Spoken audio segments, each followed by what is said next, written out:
안녕하세요. 새롭게 합류하게 된 대학생 유튜버 김현준입니다. 네, 벌써 6월입니다. 2019년도 절반이나 지나갔는데요. 하나TV 구독자분들의 투자 수익률 어떠신가요? 요즘 시장이 별로 좋지 않아서 괜한 질문을 드렸나 싶기도 한데 그래도 저희 하나TV와 함께 하반기에는 승승장구하길 빌면서 오늘 시작해 보도록 할게요. 오늘은 2019년 하반기 주식시장에 대해서 알아보도록 하겠습니다. 하나금융투자 리서치센터의 무려 주식 전략 이재만 팀장님 모시고 이야기 나눠보도록 하겠습니다. 안녕하세요. 안녕하세요. 이 영상을 보시는 많은 분들이 가장 궁금해하는 게 이것 같은데요. 그래서 거두절미하고 2019년 하반기 주식시장 어떻게 보시나요? 저도 가장 궁금한 부분이긴 합니다. 앞으로 이제 시장이 어떻게 흘러갈지에 대한 생각을 저도 좀 하게 되는데, 정리를 몇 가지는 좀 해볼 수는 있는 것 같습니다. 우선 이게 주식이라는 게 아무리 이제 흔히 얘기하는 뉴스라든가 이런 것도 굉장히 중요할 수 있는데, 기본적으로 주가는 기업의 이익이 설명을 하는 경우가 굉장히 많습니다. 장기적으로도 그렇고, 그게 약간 중장기적으로도 그렇고. 근데 올해 우리나라 기업의 실적은 어쨌거나 감익입니다. 그러니까 지난해 대비해서 대략적으로 한 20에서 30% 정도 순이익이 줄어들게 됩니다. 그러면 아무리 주식시장에 여러 가지 호재가 있고 돈이 들어온다 치더라도 실질적으로 감익되는 국면에서 주가가 굉장히 많이 올라갈 거라는 생각을 하기도 솔직히는 쉽지는 않을 것 같습니다. 그래서 흔히 얘기하는, 굉장히 많이 들으시는 얘기겠지만, 하반기 시장도 흔히 얘기하는 박스권으로 생각을 많이 하게 되죠. 근데 박스권이라 하면 굉장히 중요할 수 있는 부분 중에 하나가 하단이 어디고 상단이 어딜지가 굉장히 중요한 거죠. 그래야지 트레이딩도 할 수 있고 매매도 할 수 있고 언제 내가 주식을 사야 되고 언제 내가 주식을 빠져야 될지도 생각할 수 있는 부분이라서 아마 이런 부분들이 가장 좀 중요하실 것 같다는 생각을 갖고 있는데, 기본적으로 우리나라 지수, 특히 이제 코스피라든가 이런 쪽을 기준으로 해서 하단이 어느 정도일까, 즉 어느 정도 내려가야 그러니까 주가가 많이 빠졌다고 인지를 할 수 있을까에 대한 생각은 대략적으로 보게 되면 한 2000포인트 정도, 코스피 기준으로 하게 되면 그 정도가 좀 될 거라고 보시면 될 것 같아요. 그러면 실제로 여기서부터는 주가가 손실이 안 날 가능성이 되게 높은 거죠. 다만 감익되는 국가이기 때문에 상단도 상당히 좀 제한적일 수밖에 없을 것 같습니다. 일정 정도 기대 수익률을 어느 정도 갖고 가야 될까라는 생각을 하게 되면, 기업들의 흔히 얘기하는 약간 이렇게 ROE라고 하죠. 자기 자본 수익률, 이런 것들이 아마 기대 수익률의 정점이 될 텐데, 우리나라는 대체적으로 기업들의 자기 자본 수익률이 한 9% 정도 됩니다. ROE가. 그러면 기대 수익률도 한 9% 정도에 맞추시면 될 것 같고, 그래서 지수 상단도 대략적으로 한 2250에서 높게 보면 한 2300포인트 정도, 이렇게 생각하시면 되지 않을까. 그래서 박스권의 시장이고 감익되는 국면이기 때문에 상하단이 굉장히 중요할 거고, 하단은 한 2000포인트 정도, 상단은 크게 보면 한 2300포인트 정도가 되지 않을까라는 생각이, 하반기를 좀 정리해 보실 수 있는 개략적인 내용이 되지 않을까 생각 갖고 있습니다.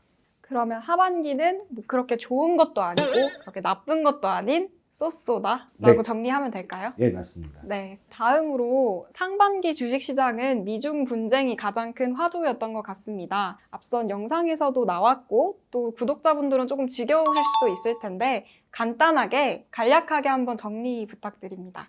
미중 무역 분쟁을 간략하게만 정리할 수 있으면 최고의 좋은 애널리스트인 것 같습니다. 근데 간략하게 정리가 좀 쉽지는 않은 부분은 굉장히 많은 것 같습니다. 이게 정치적인 이슈도 좀 연결이 돼 있고 경제적인 이슈까지 좀 연결이 돼 있죠. 제가 정치적인 이슈까지를 분석하기는 좀 어렵고, 경제적인 이슈에 대해서 조금 잠깐 설명을 드리게 되면, 미국과 중국이 무역 분쟁을 하게 되면 어려운 국가는 미국과 중국이 아닙니다. 오히려 미국과 중국을 중심으로 해서 교역량의 규모가 굉장히 큰 국가들이 어렵게 되겠죠. 그러니까 예를 들면 대만이나 한국이나 싱가포르나 이런 국가들입니다. 그렇기 때문에 흔히 얘기하는 고래 싸움에 새우등이 터진다는 표현을 많이 할 수 있는 부분밖에 되지 않는 것 같습니다. 미중 무역 분쟁이 격화되고 심화될수록 흔히 얘기하는 아시아의 이런 신흥국들이라고 불리우는 교육 중심 국가들은 상대적으로 투자 매력이 많이 떨어질 수밖에 없는 상황은 분명히 맞다라고 저희도 생각을 갖고는 있습니다. 다만 지금까지 왔던 과정들을 좀 살펴보게 되게 되면, 우선 미국은 중국으로부터 수입하는 총 수입 규모가 대략적으로 한 6천억 달러 정도 내외가 되게 됩니다. 근데 현재 한 2,500억 달러는 관세가 이미 부과가 돼 있는 거죠. 나머지 한 2,500억에서 3천억 달러가 남아 있습니다. 이 부분도 관세를 부과하겠다라고 미국이 으름장을 놓고 있는 상황이죠. 여기에 최근에 미국이 흔히 얘기하는 중국 기업을 블랙리스트라고 불리죠. 그 거래 제한 목록, 이런 쪽에 올리게 됩니다. 하웨이가 올라갔었죠. 물론 이제 결정된 부분은 아니긴 합니다만 이제 구두로 경고장을 어느 정도는 얘기를 해준 편이기도 합니다. 하웨이라는 기업이 어떤 기업일까 한번 생각을 해보면 중국의 그 IT 기업들 중에서 매출이 1,000억 달러를 기록하는 유일한 중국의 IT 기업이기도 합니다. 예를 들어서 샤오미 이런 기업들이 매출 규모가 250억 달러 정도니까 하웨이가 최대의 기업이라고 생각을 하시면 될 것 같아요.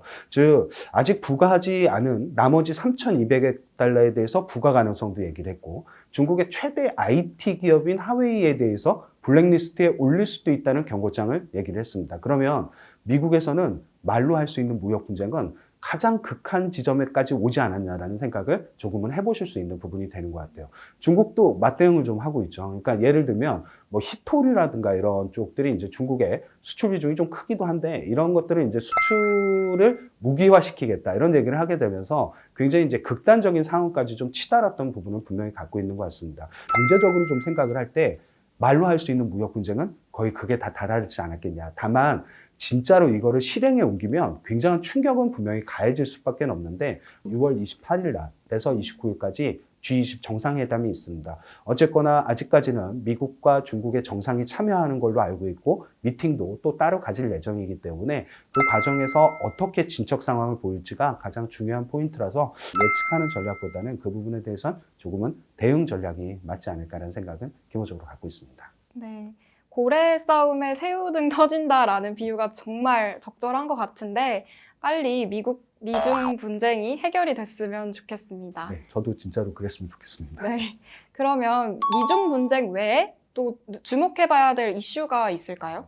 우선 최근에 가장 이렇게 화두로 좀 불거지고 있는 부분 중에 하나가 이제 연준이라고 불리죠. 미국의 중앙은행인 연방준비은행에서 금리를 이제 실제로 내려줄 거냐에 대한 부분에 대한 고민인 것 같습니다. 작년까지는 아시겠지만 연준이 금리를 4번 정도 올렸죠. 분기에 한 번씩 올리게 되면서. 그리고 올해 들어서 금리 인상을 멈추게 됩니다.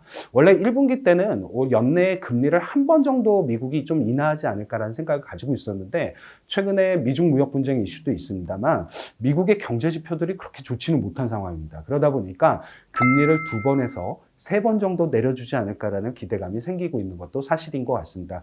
즉 최근에는 이렇게 지표가 악화되면 그거를 반응하는 게 아니라 정책의 기대감이 반대편에서는 좀 불거지고 있다는 특성을 분명히 좀 보여주는 것 같습니다. 아마 기준금리를 내릴 수도 있느냐, 실제로 내려줄 거냐, 내리면 언제 내릴 거냐 이런 것들이 가장 중요한 화두가 좀 되지 않을까라는 생각을 갖고 있고요. 두 번째로 좀 생각을 하는 부분에 대해서는 우리나라 기업들의 이익인 거죠. 즉 아까 말씀을 드릴 때 우리나라의 연간 이익은 분명히 감익이라는 말씀을 드렸습니다. 근데 감익도 중요한데 그럼 언제 이게 반전할 수 있겠느냐에 대한 생각도 좀 고민스럽게 해보실 필요가 있는 거죠. 우리나라 같은 경우는 대부분 다 이제 수출주들이 이제 대형주의 포지션을 굉장히 많이 차지하고 있습니다. 근데 이게 공교롭게 또 수출주다 보니까 원달러 환율이 상승을 해버리게 되면 수출의 가격 경쟁력이라는 게 좋아지고 물량이 조금씩 회복되는 경향을 갖는 특성이 분명히 있는 것 같습니다. 최근에 원달러 환율도 달러당 한 1,200원 선까지 올라가게 되면서 지난해 같은 기간 대비 한 10% 이상 상승을 했습니다. 그러면 이게 좀 절충 효과를 내겠죠. 의외로 실적이 좀 개선되지 않을까라는 생각도 2분기 때 실적 발표 때 좀 보셔야 될 부분인 것 같습니다. 7월부터 실적 발표가 시작이 되죠. 아마 이 부분부터는 좀 확인하셔야 될 게 물론 미중 무역 분쟁에 대한 이슈 분명히 이런 것도 있겠습니다만 한편으로는 이제 우리나라 기업들의 실적이 진짜로 환율 효과를 반영을 하면서 저점을 좀 탈피할 것이냐 이런 것들에 대한 여부도 확인의 좀 중요성이 굉장히 높지 않을까. 그래서 미국의 기준금리 인하 여부와 실제로 우리나라의 이익의 저점의 탈피 여부 이런 것들이 남아있는 중요한 변수라고 생각을 가지고 있습니다. 네, 길게 말씀을 아주 잘해주셨는데 팀장님 유튜브 하셔도 될 것 같아요. 아니, 카메라를 어떻게 그렇게 잘 쳐다보죠? 저는 제가 더 못하는 것 같은데 한번 유튜버 하시는 거. 나중에 한번 꼭 참고해서 반영하도록 하겠습니다. 네. 네, 마지막 질문인데요. 이거는 좀 저한테도 해당되는 질문인 것 같아요. 그래서 후반기에 본격적으로 투자를 계획하시거나 아니면 시작하려는 분들에게 좀 주목해 봐야 하는 섹터나 종목이 있다면 어떤 게 있을지 설명해 주세요. 주식을 한다는 의미에 대해서 이렇게 다시 한번 생각을 좀 해보실 필요가 있는 것 같아요. 그러니까 최근에 주식 시장은 어떻게 보게 되면 내가 주식을 했을 때 잃지 않는 게 굉장히 중요할 수도 있는 부분은 분명히 있는 것 같습니다. 이게 물론 은행의 금리가 너무 낮기 때문에 주식 투자를 한다. 이런 것도 굉장히 좋은 생각일 수도 있고, 다만 은행과 주식의 다른 점은 은행은 원금 손실이 없습니다만 주식은 원금 손실이 있다는 최대의 단점은 있는 것 같습니다. 이걸 항상 좀 고려를 하시고 들어오시는 게 맞고, 그러면 내가 흔히 얘기하는 잃을 수 있는 손실의 가능성을 줄이려면 어떻게 해봐야 될까를 먼저 생각을 하면, 첫 번째로는 배당 수익률이 높은 기업들은 한번 좀 생각을 많이 해보셔야 되는 것 같아요. 이게 배당 수익률이라는 게 예전에는 우리나라가 고성장을 하고 주가 상승률이 높고 이랬다라고 하면 큰 의미가 없을 수도 있습니다. 왜 그러냐면 그런 기업들이 배당을 주면 안 되겠죠. 다시 그 돈으로 투자를 해서 성장의 동력을 찾아봐야 되는데 요즘은 그게 좀 쉽지는 않은 것 같습니다. 그러면 주주 환원 정책을 많이 펼치는 기업들에 대해서는 한 번쯤은 유심히 고민해 보셔야 될 필요가 좀 있는 것 같아요. 그래서 배당을 많이 주거나 또는 배당 수익률이 높거나 꾸준히 배당을 주는 기업들, 이런 기업들은 항상 내가 투자할 수 있는 목록에 항상 상위권에 있어야 된다는 생각을 기본적으로 해보실 부분이 있는 것 같습니다. 두 번째로 내가 주식을 좀 고른다라고 했을 때 어떤 방법으로 주식을 고를 거냐에 대한 생각은, 물론 이제 주식이라는 게 이게 외형 성장, 기업의 뭐 매출 증가 이런 것도 굉장히 중요합니다. 근데 이게 매출 증가율을 할 수 있는 기업이 굉장히 손에 꼽힙니다. 요즘 같은 경우는. 그러면 그런 주식을 많이 살 수 없다라고 생각을 하게 되면 매출 증가율보다 더 좋은 게 있겠죠. 수익성입니다. 수익성. 즉 기업이 하나의 제품을 팔았을 때 20원이 남는 기업과 10원이 남는 기업은 같을 수는 없습니다. 20원이 남는 기업에게 항상 더 많은 프리미엄을 주고 주가도 그런 기업들이 굉장히 좋은 거죠. 대신 이 수익성이라는 게 흔히 얘기하는 경기라든가 뭐에 너무 민감도가 높게 움직이면 안 되겠죠.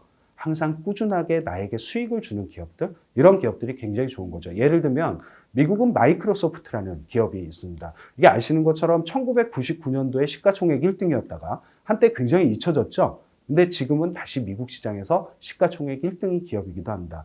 이 기업의 영업이익률은 20, 30%대를 계속 유지하고 있다는 거죠. 이게 약간 독점 기업의 특성일 수도 있고 잘하는 기업의 특징일 수도 있습니다. 즉 수익성에 크게 훼손이 없는 기업들, 이런 기업들은 좀 생각을 해보셔야 되는 거죠. 경제학 교과서에서는 독점 기업의 폐허에 대해서 굉장히 많이 나옵니다만 주식시장은 독점 기업을 굉장히 좋아합니다. 그렇기 때문에 수익성이 높고 또는 높아질 수 있는 기업들에 대해서는 항상 관심을 많이 가지실 필요가 있는 것 같아요. 우리나라에서 굉장히 꾸준하게 안정적으로 수익성을 유지하는 기업은 삼성전자라는 대표적인 또 기업이 있습니다. 너무 이렇게 종목이 크고 거대한 주식이긴 하긴 합니다만 그렇게 수익성을 꾸준히 유지할 수 있는 기업들에 대해서는 관심이 좀 필요하지 않을까라는 생각을 분명히 가져보실 필요도 있는 것 같아요. 이게 두 번째 중요한 수익성에 대한 지표를 좀 말씀을 드렸으면, 세 번째로 좀 중요하다고 생각을 하는 건, 이 기업들은 어떻게 보게 되면 비용 절감이라는 것도 하나의 굉장히 큰 이슈가 될 수가 있습니다. 물론 비용 절감을 한다는 건 가계 측면에서 보면 고용을 줄인다는 거야 이런 쪽에 문제가 좀 생기기 때문에 별로 좋은 얘기는 아닙니다. 근데 어쨌거나 기업의 이익 측면에서 보게 되면 고정비를 많이 줄여놓은 기업이 오히려 이익은 굉장히 빠르게 좋아질 수도 있다는 의미를 한 번쯤은 해석을 좀 해보실 필요도 있는 것 같아요. 그래서 최근에 고정비를 가장 많이 줄인 기업이 어딜까? 그럼 구조조정을 가장 많이 한 기업이 어딜까라는 것도 한 번쯤은 이슈가 될 수 있는 부분이 되는 것 같습니다. 우리나라에서 대표적으로 고정비를 좀 많이 줄인 기업들, 이런 기업들이 흔히 얘기하는 자동차라든가 조선이라든가, 그러니까 굉장히 좀 장기적으로 많이 어려웠던 업종들이 되겠죠. 이런 기업들이 어떻게 보면 약간만 흔히 얘기하는 수출 물량이 조금 늘어난다든가 수출 수주액이 늘어난다라고 하게 되면 굉장히 이익은 크게 증가할 수 있는 대표적인 또 업종으로도 해석이 가능할 수 있는 부분이 되는 것 같습니다. 그래서 약간 가게 입장에서 보면 그렇게 썩 좋은 기업들은 아닐 수는 있습니다만 주가 측면에서 보게 되면 이렇게 독점 기업 또는 흔히 얘기하는 고정비를 많이 줄였던 이런 업종들은 한 번쯤 관심 있게 보실 필요가 있고, 그리고 가장 어떻게 보면 배당 수익률이라든가 이런 부분들을 꼭 주식을 하실 때 참고를 하실 수 있는 지표가 되지 않을까 생각을 갖고 있습니다. 네, 지표 3가지 말씀해 주셨는데 한번 그럼 정리를 해서, 첫 번째가 배당 수익률이 높은 기업들, 두 번째가 수익성이 높은 수익성이 높은 기업, 그다음 세 번째가 고정비를 많이 줄인 기업. 고정비를 많이 줄인 기업들. 네, 이 3가지 꼭 기억해 주세요. 네, 오늘 귀중한 시간 내주셔서 정말 감사드리고요. 다음에 또 이슈가 있거나 또 물어볼 게 생기면 찾아뵈도 되겠죠? 네, 그러면 항상 불러주시면 찾아오도록 하겠습니다. 네, 오늘 감사드립니다. 네, 감사합니다. 네.